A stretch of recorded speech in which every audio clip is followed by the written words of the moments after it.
Hello friends, welcome back to the one new video guys and my YouTube channel guys. Today friend we are going to talk about guys Samsung phone setting guys, and today video title is guys Samsung phone mobile ringtone guys, how can be off. Friends, you want to off guys your phone ringtone guys, you don't want to use ringtone in your phone, so how can you off it today friends? I will show you, I will tell you guys. So first of all, go and subscribe the channel guys, click the bell icon, like the video friends. Now let's see how can be off ringtone in Samsung phone device. So guys, we will on our phone setting.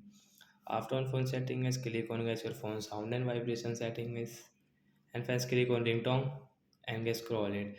Friends, you can see guys your phone ringtone setting it. So friends, you can see guys your phone this silent. Guys, we will tap here and guys come back. Friends, you can see ringtone will off, and guys you can check if we don't have any ringtone volume in our Samsung phone device guys. Like that guys, we can off guys Samsung phone guys phone ringtone guys. So that's it guys, thanks for watching the video. I hope friends you understood how to off phone ringtone in our Samsung phone device. So bye guys, we will meet on next video guys.